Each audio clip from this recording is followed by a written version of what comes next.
Est-ce que je dois être un menteur pour être un bon vendeur? Est-ce que je dois être fourbe, manipulateur pour être un as de la vente? Je t'en parle dans cette vidéo. Juste avant, tu t'abonnes à cette chaîne en cliquant juste là sur le bouton pour faire partie de la communauté, recevoir des notifications également en cliquant sur cette cloche pour savoir quand est-ce que je vais faire des lives pendant lesquels tu vas pouvoir me poser toutes tes questions et puis également recevoir un certain nombre de vidéos en automatique grâce à la technologie YouTube. Voilà, donc je te réponds à cette question, est-ce que je dois être un gros menteur, un gros enfoiré pour être un bon vendeur? Cette question elle m'a été posée par une personne qui a un certain nombre de croyances qui lui sont propres au niveau de la vente. Cette personne, malheureusement pour elle, elle n'a pas forcément de très très bons résultats. Ça peut se comprendre, je t'expliquerai pourquoi exactement en détail. Juste avant, je vais te parler de mon expérience à moi, de comment je considérais la vente il y a quelques temps encore. Quand j'étais plus jeune, pour moi, la vente, c'était vendre des tapis, c'était vendre des balayettes. C'était devoir faire chier les gens, pardonne-moi d'expression, mais par exemple, quand tu veux acheter une paire de chaussures, tu rentres dans un magasin de chaussures, systématiquement, il y a une personne qui vient vers toi qui cherche à te vendre une paire de chaussures. Voilà, donc très souvent, c'est ce qu'on voit. Tu vas dans n'importe quelle grande surface, tu vas à Darty, tu vas, je sais pas où, tu vas dans un magasin comme ça, à Boulanger ou je sais pas quoi, à Castorama, j'en sais rien, eh bien, il y a toujours un vendeur qui arrive sur toi et qui te demande si tu as besoin de quoi que ce soit.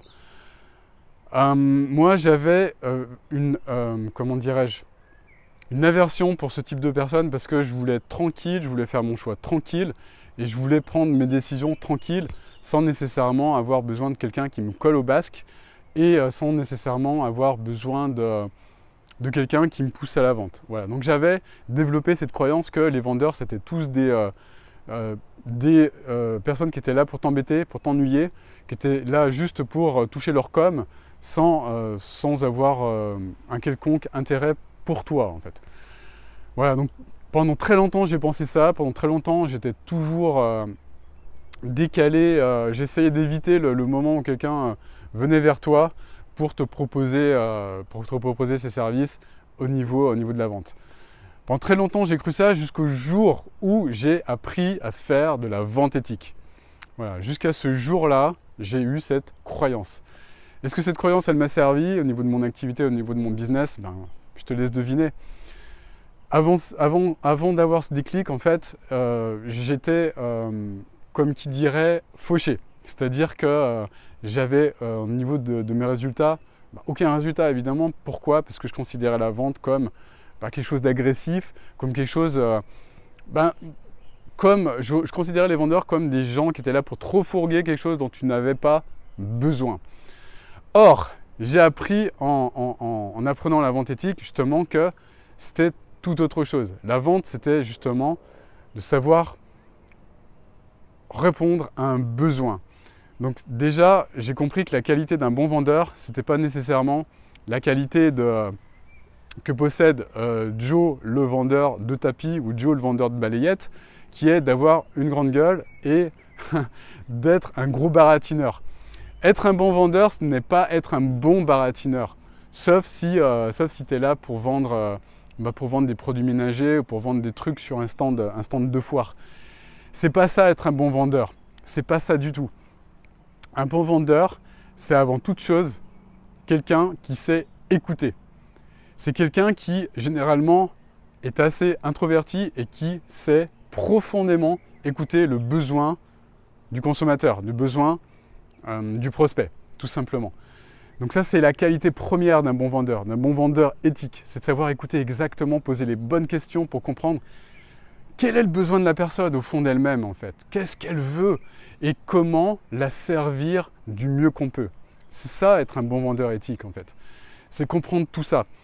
Et une fois que tu as compris ça, eh bien, ta relation à l'argent et ta relation à la vente, elle change du tout au tout. Pourquoi? Parce que tu vas comprendre qu'en fait, un bon vendeur, il va être avant tout là pour t'aider et te servir. Et c'est vraiment dommage de voir tous ces vendeurs qui sont pas formés finalement. Je ne dirais pas qu'ils sont mauvais, mais ce n'est pas de leur faute, ils sont mauvais. Tout simplement parce qu'ils nous sont mal formés. Dans toutes ces grandes surfaces que j'ai évoquées tout à l'heure, tu vois, typiquement, s'ils étaient bien formés, ces vendeurs-là, ils seraient capables d'écouter ton besoin, d'être juste là à te demander si tu as déjà déterminé, si tu recherches un besoin particulier. Qu'est-ce que tu vis, donc connecté avec toi, bonjour, comment vas-tu, etc. Quelle est la raison de ta visite dans ce magasin maintenant? Comment est-ce que je pourrais te servir? Comment est-ce que je pourrais vous servir, monsieur, aujourd'hui, par rapport à ce que vous vivez maintenant? Est-ce qu'il y a la moindre chose que je pourrais faire pour vous aider et pour vous servir aujourd'hui, monsieur? Déjà, ça, c'est la première question qu'il devrait poser dans ces magasins, en fait. Ensuite, en admettant que la personne a réellement un besoin, c'est comprendre ce besoin, comprendre exactement quel type de téléviseur cette personne a besoin. Je prends l'exemple de Darty tout à l'heure. Quel est son besoin, si elle a une famille, si elle a envie de voir des films, si elle a plutôt besoin de regarder des matchs à la télé, du sport, des choses comme ça. Si elle a besoin d'avoir une définition parfaite, si elle a besoin d'avoir un son complètement dynamique, etc., etc. C'est de comprendre vraiment quel est son besoin au plus profond pour pouvoir la servir et ne pas lui vendre quelque chose dont elle n'a pas besoin. Et ça, c'est le plus terrible en fait qui puisse arriver, c'est-à-dire que le fait de rencontrer une personne comme ça, un vendeur qui est uniquement intéressé par sa commission et quitte à te vendre quelque chose dont tu n'as pas besoin, il n'y a rien de pire en fait. Et ça c'est tout sauf faire de la vente éthique en fait. Et une fois que j'ai compris ça en fait, qu'est-ce qu'était que la vente éthique? Et bien évidemment, mes résultats ils ont explosé, évidemment. Et je comprends en fait, je comprends tout à fait que tu puisses penser toi-même ce type de choses, parce que moi-même je l'ai pensé, et que c'est encore valable dans tous les types de magasins, même dans des marques de luxe. Je me suis amusé il n'y a pas longtemps à me rendre dans un magasin de luxe. J'ai pas acheté en fait parce que ça cadre pas trop avec mes valeurs, mais je me suis amusé en fait à regarder des choses et je me suis rendu compte que même dans ce secteur-là, les vendeurs sont très mauvais en fait, sont très très très très mauvais.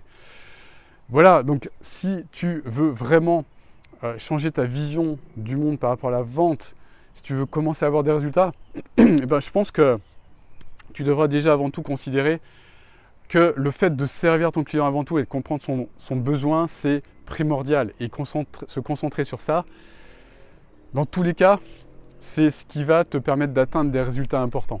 Voilà, si tu te concentres uniquement sur le besoin de façon ultra attentive et si tu arrives à développer cette écoute plus qu'attentive, cette écoute ultra attentive de ce que souhaite par-dessus tout ton client, bah, tu vas pouvoir le servir.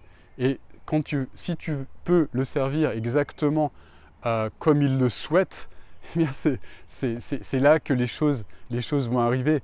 Parce que l'argent, ce n'est qu'une conséquence. Ce n'est qu'une conséquence à tout ça en fait. Et plus tu vas servir des personnes correctement, et plus l'argent va arriver. C'est une conséquence logique. Voilà, je vois tellement de personnes qui malheureusement courent après l'argent. L'argent arrive aux personnes qui ont ce type de mindset, comme celui que je viens de te donner. Et si tu penses également que le fait de gagner plus d'argent, ça va te permettre de te rendre plus heureux, ben, je pense que tu peux désormais oublier également cette croyance parce que tu ne seras pas forcément plus heureux avec plus d'argent. Voilà, moi actuellement, je gagne excellemment bien ma vie puisque mon entreprise, elle a dépassé les 100 000 € par mois maintenant, à l'heure où je te parle. Et est-ce que je suis plus heureux qu'avant? Non. Pourquoi? Parce que j'ai développé une forme de bonheur interne. Tu vois, moi, je me contente de ça. Je me contente de nature. Je me contente de verdure pour être heureux. Je me contente de très peu de choses finalement. Et j'ai pas besoin finalement de gagner 100 000 € par mois pour être heureux. Et je fais vraiment le parallèle avec ça parce que beaucoup de personnes pensent que la vente c'est mal, gagner de l'argent c'est mal, c'est le même type de choses en fait. Et ce qu'il faut bien comprendre c'est que si tu vois la vente ou l'argent comme quelque chose de négatif, tu n'en auras jamais évidemment. Si tu parles mal des personnes qui ont de l'argent, qui gagnent beaucoup d'argent, si tu considères que ce sont des escrocs, si tu considères que le fait de gagner beaucoup d'argent, de gagner 10 000 € par mois, 15, 30, 100 ou plus, ben c'est que la personne a fait des choses négatives dans sa vie, qu'elle a été méchante, ou qu'elle fait partie d'une secte ou d'une organisation criminelle. t'es mal barré pour toi-même gagner de l'argent. Puis si tu penses que tu vas être nécessairement plus heureux en gagnant de l'argent aussi. Évidemment, l'argent, ça facilite beaucoup de choses. Beaucoup de choses. Mais ça ne te rend pas nécessairement plus heureux. Voilà, c'était la petite réflexion pour finir que je voulais te transmettre. J'espère en tout cas que cette vidéo t'a plu.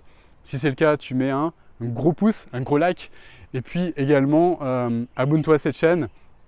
Dernière chose également, si tu souhaites mettre en place une offre de coaching qui va te permettre de vivre la vie que tu souhaites réellement, de servir énormément de personnes profondément, de changer la vie de centaines de personnes, je t'explique exactement comment tu peux faire dans une masterclass gratuite. Donc c'est une formation qui te donne exactement comment faire, comment mettre en place les choses.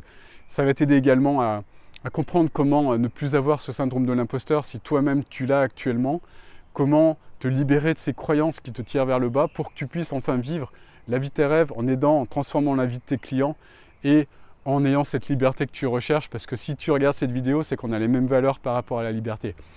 Voilà, j'espère encore une fois que cette vidéo elle t'a plu. Tu mets un gros pouce, un gros like.